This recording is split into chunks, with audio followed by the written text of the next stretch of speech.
when they look back at what you guys have done, when people tell your story, what are you blowing the whistle on exactly?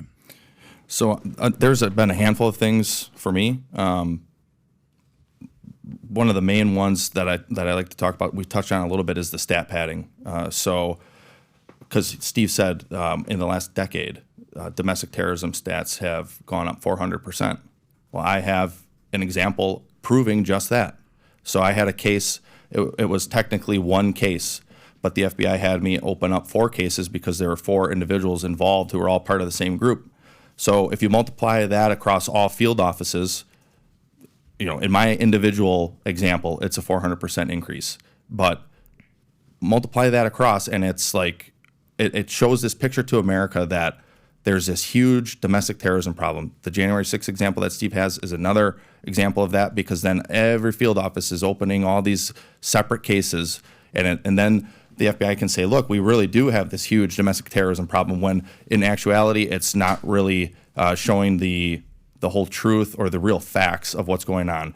We talked about the school board threat tag. That was another one for me that I blew the whistle on. And then another threat tag, it was threats to SCOTUS 2022. That was shortly after the Hobbs decision came down, reversing Roe, which in that instance, the left were the ones who were up in arms, protesting outside of Supreme Court justices' homes, which is a federal crime, which to my knowledge, even to right now, no one has been charged with that.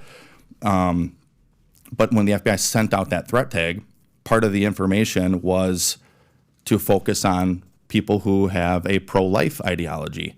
And again, my boss was the one who brought this threat tag to my attention.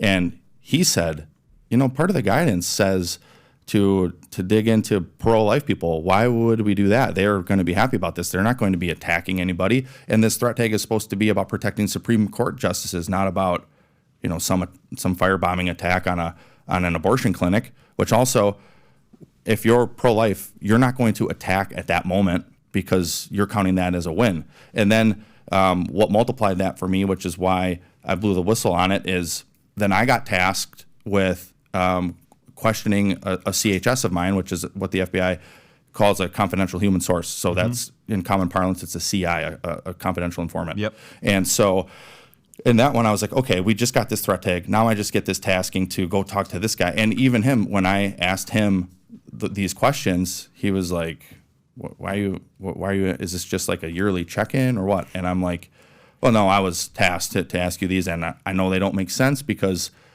in light of the Hobbs decision, you're probably happy, right? And so all of that combined, and then I had a January 6th one where the FBI was trying to get me to serve a federal grand jury subpoena when I had no indicia of evidence to do so. And then on top of that, during that lead that I got, I also had a facial recognition match. They claimed it was a facial recognition match. They used a driver's license photo from about 25 years prior to say, here's your facial recognition match. And that's inappropriate law enforcement activity. And even when I was pushing back on that, I still had a guy saying, you have a match. And I was like, but I don't, because here's the current driver's license photo, and the guy looks way different. He's bald. He's 150 pounds heavier than the match. And it's like, this is wrong. There's no due process here. And then that one was also based off of an anonymous tip, which holds very little weight. Navarrete versus California is a Supreme Court law that gets into anonymous tips in law enforcement. I'm trying to think what else I can talk about, because there's been a number of things. But you said padding the stats. Yep. You also mentioned that. Is that exactly what you're blowing the whistle on? Yeah, that was that, and then the concern for public safety, where they were going to be using the SWAT for a guy who said, "I'll cooperate." So I thought put him at risk, and then the ensuing time since my suspension, I think we're both kind of become whistleblowers, at least in the public sphere, recently for Garrett, about how the law you're citing is not being respected or adhered to by the FBI. As far as we're experiencing tremendous retaliation, and the FBI has found a hack to circumvent that law, and they use the security clearance suspension process to do that. And Steve, you were going after child exploitation, human trafficking, child sexual abuse. They take you off of that to put you on we got to make sure these people like get in deep trouble for January 6th. That was what you were actually doing, like real work, real change, and they take you off to do.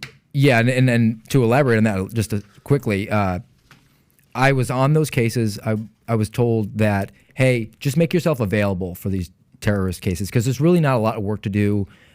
So for actually I was told to commit essentially time card fraud, which is a felony. And on my time card, I was saying I'm a domestic terrorist agent, and I wasn't really doing anything because those cases had been already worked. They were sitting in D.C. waiting for them to tell us what to do. And in the meantime, I kept working my child porn cases to the point where I got an award about 6 weeks before I was suspended for my work on child porn cases, which I wasn't supposed to be doing. Wow. Can I ask you guys both a question? All we keep hearing from the left is with Biden, all these, it's just like every day it's the same BS, that the biggest threat to this nation is white supremacy and domestic terrorism. I'm pretty sure I know the answer. Do you guys believe in that? And if you had to pick one that obviously is not that, what would it be? The biggest threat to us as Americans? So I was a domestic terrorism agent. That was what I was assigned to. And I'm not saying it isn't a threat and that there are threats in that realm, but white supremacy, I didn't see it. Domestic terrorism as the biggest threat, I didn't see it. It's just the boogeyman for today. And I put it like this. Go back through the FBI's history. 1920, we had the Palmer raids, which the FBI rounded up a bunch of communists and deported a bunch of them without due process. There was like 1 in 100 who got charged with anything. Fast forward to the 30s, the FBI rounds up Japanese in this country and puts them in internment camps. Fast forward a little bit more, FBI tries to get Martin Luther King Jr. to commit suicide. Fast forward a little bit more, it's Weather Underground in the 80s. Fast forward to the 90s, it's domestic terrorism like Waco and Ruby Ridge and all that. 2000, Patriot Act, which by the way would be Hoover's wet dream, because he was big on intelligence too. Patriot Act opened the floodgates for the FBI to gather intelligence on everyone, and Patriot Act supposedly was for international threats. It has been not, so now we fast forward after the Muslim extremist threat is over. Now it's turned inward domestically, and so it's just the current boogeyman. His speech that he gave at that college is absolutely ridiculous. Right. So if you had to pick, and I want to ask you to say, what would you say? Is it still just actual outside terrorism? That's the number one threat to the American public? I think the number one threat to the American public is a government weaponized against its people. I was going to say that myself.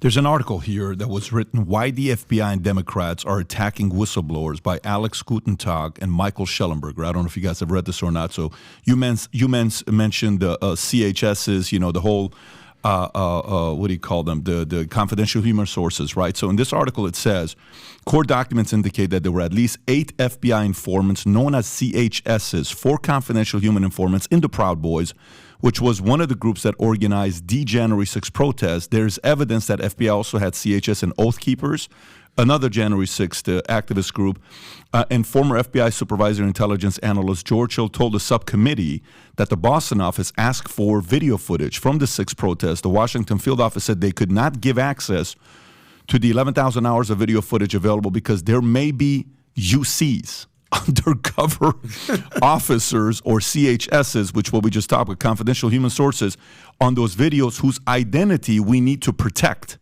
And it wasn't just the FBI who had undercover informants and agents in the crowd. There were undercover agents and informants from other law enforcement agencies, including the Washington, D.C. Metro Police, who were acting like Trump supporters. Indeed, there may have been hundreds of undercover government agents and informants, both local and federal, in the crowd on January 6th. Some even said there were 100 to 200 Secret Service agents alone at the Capitol Hill before and during the breach of the police barriers. One court filing alleges that there were at least 20 FBI assets at the Capitol. So when you see stuff like this, and you're one that's on the other side, and we watched, the last 10 years, 8 years, 15, 16. So what, 8 years since, 7 years since 16. Russia, collusion, Trump. Oh, man, why did you do, So even the average person that's kind of sitting there saying, oh, my God, the guy I voted for is doing this. You got to be kidding me, right? Democrats obviously ran with it. All these guys, we have 100% evidence of what happened here. And you're like, that wasn't right. oh, you guys just a Durham report. It's not a big deal. Let's just move on. The dossier was paid for Hillary Clinton. Let's just move on to the next topic. So Obama was what Obama knew all along while they were investigating Trump. Yeah, but you know what? Everybody knows because he's the president. And so, Mar-a-Lago, let's go do this. Yeah, because he has these documents. January 6th, look what he did. It's terrible. The more and more they try to spin this, and then it comes out 2-3 years later as being bad, the credibility keeps taking a hit to the point where now they're talking about, people are running for president, talking about getting rid of the FBI because it's messing up the nation and dividing us, right? How much of what Alex and Michael wrote were you guys aware of, where they are saying, hey, we want you guys to go there undercover and join these organizations to kind of work like, what our friend did with the mob back in the days in the 80s. What's his name? That the movie came out, Donnie Brasco. Yeah, like undercover. Joe Pistone. Yeah. Like he was 6 years he was undercover, 5 years and 10 months. How much of that was happening with January 6th and the Trump organization?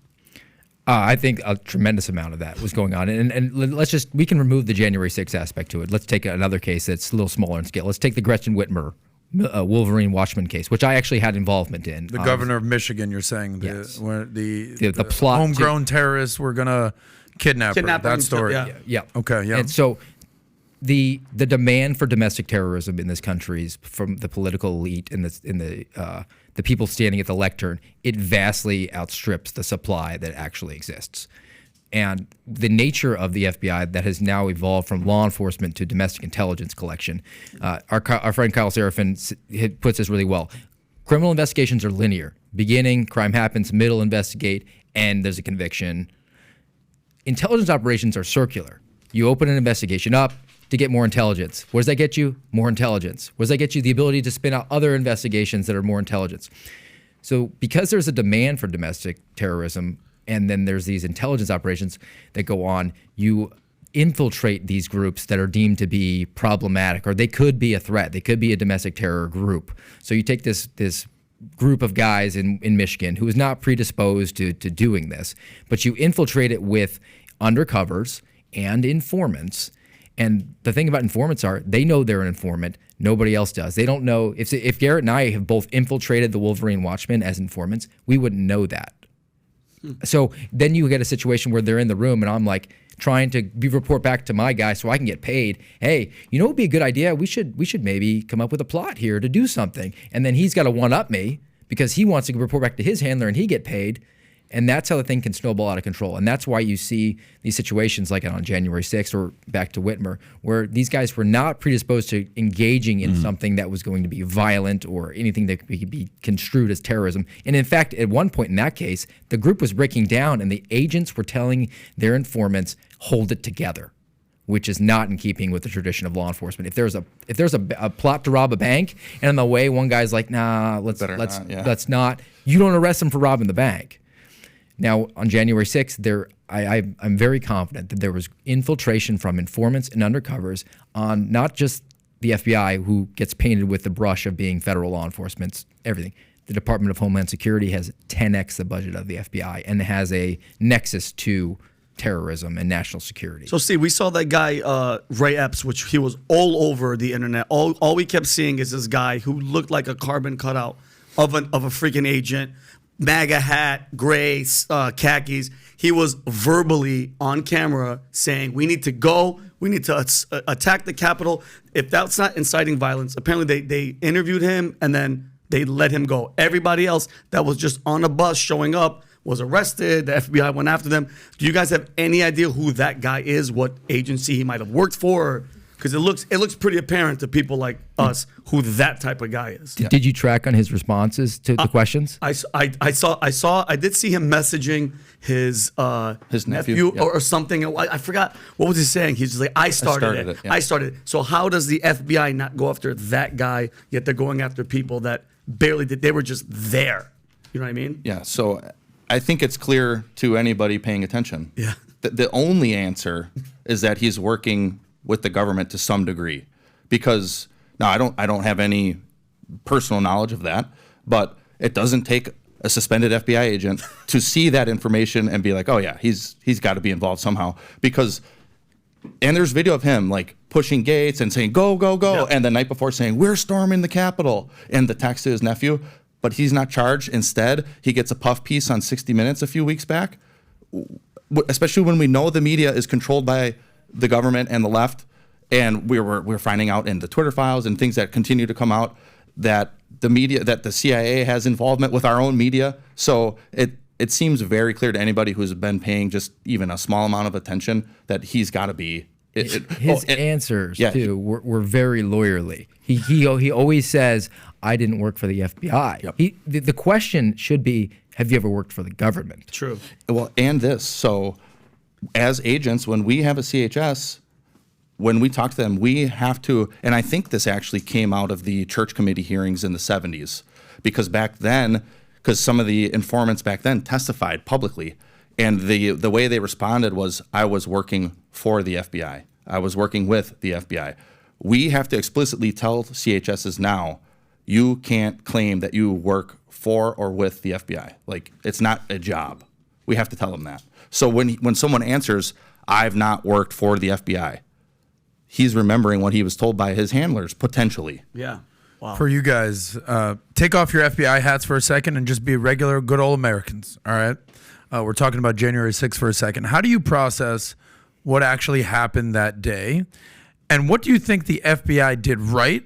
And what do you think they definitely did wrong? What do you think? I think that it was not. This wasn't a perfect puzzle piece that went all together. I think that President Trump's ascendancy brought a lot of people who were novice and new to the political process. He got a lot of people very excited, voting for the first time, engaged in politics. Couple that with the 2020 shutdowns, where essentially politics became sports and entertainment for a lot of people. Mm-hmm. And I think that there was genuine belief by a lot of people that they were going there to exercise their First Amendment, and that they had the opportunity to pause this transfer of power, this certification of the election, because they just wanted "Quote to unquote stop the steal." Stop the steal. There was questions that were never really answered after the election. There was definitely some questionable things that happened, and nobody ever got a satisfactory answer to that. And I can understand them being upset. I think that there were people there that were there for that purpose. I think that there were some groups there, like the Proud Boys, who after 2020, watching cities burn, said, "I think Antifa needs to get a butt kicking," and they went there prepared to get in a fight with Antifa, because they were just pent-up rage at that point. And that has now been weaponized against them in these prosecutions, that they were there for violent purposes. And then I think there was also a government infiltration aspect to it, because they had these groups infiltrated, they had undercovers there, and might not necessarily have been saying, hey, we're going to plan to start an incident that's going to allow us to investigate thousands of Americans and initiate a seditious conspiracy charge against a candidate for presidency. I don't think there was a master plot in a smoke-filled room with a guy with a cat. But Yeah, you're thinking of Dr. Evil right now? $1 Okay. million. So, and then to the FBI's involvement in this, what do you think they did right and what did they do wrong? Yeah, that's it. hard to get one right. And it's kind of hard. The FBI didn't do anything right. I don't think that's true, because it's hard for me to remove that FBI agent hat. I know. Because of how, because I have knowledge, and I have lots of video that I watch when we're getting those leads, and so there were people that day who absolutely should have been arrested. There were people that day who were fighting with cops or pushing through or whatever. But then there were people who walk into the Capitol and there's no fracas going on. Yep. And I know of one case that I don't know where the guy came from or whatever, and I think he's even like a Marine veteran. He walks in and you see on video, he talks with a Capitol police officer. And according to him, the Capitol police officer told him he had to leave. And so he left. Yeah. And he got charged. That was the video I believe Tucker played. Yeah. And he got charged. Okay. Right. Why is that guy getting So charged? you're saying it's important to delineate between who was actually doing criminal activity, fighting with cops, really doing certain stuff, versus Right. a guy who just kind of was there at the grazing end. through the Capitol. Right. Or we've Gotcha. seen the pictures of the people basically in line, like they're at the Capitol for a tour. Yeah. And sure, misdemeanor trespass maybe at the most for a lot of those people, but is the FBI really and the DOJ really going to doing a full court press on all those people? Well, they are, but why? Because and actually altering the way they're perceiving. And there were conversations that I was told about that happened where they said, Stop the Steal is going to be a predicated domestic terrorism ideology. And, let's put a pin in this case right now. Let's go back through the code book and see if we can find anything else to charge him with. And that's find me a man, I'll find you the crime. And now the whole, if you went into the four walls of the Capitol, you were going to get this 4-pack of charges, one of which is an Enron case, crime, like ridiculous. But now they say they're going to charge anybody that was on the lawn on the outside, because the lawn is going to be retroactively made a restricted area. Gotcha. Well, to use an analogy, you brought up the COVID riots, George Floyd protests, everything like that. It'd be like going to one of the protests and just holding up a sign, free speech, whatever it is, hands up, don't shoot, whatever it is, versus actually being one of the arsonists blowing up buildings. Right. Correct. There's a big difference there. Yep. Correct. One is legal and within your right, and one is highly illegal. Right. Is that essentially what you're trying to delineate between January 6th? If you're walking through the Capitol peacefully, all right, cool, you're protesting, versus someone who's actively has weapons on them, fighting with cops, what have you. Is that essentially your point? Yeah, it is. And especially for the people who were there but didn't go in the Capitol, were just in the area, what are they getting investigated for? So those people are being investigated. Yes. And that's what you're blowing the whistle. That's essentially padding the stats for domestic terrorists, domestic extremists. It is, yeah. And your point about 2020, I think is a poignant example of how the FBI got January 6th wrong, because none of what we have seen with January 6th happened in 2020. And I know the naysayers would say, because those protests didn't happen in the seat of power of this nation.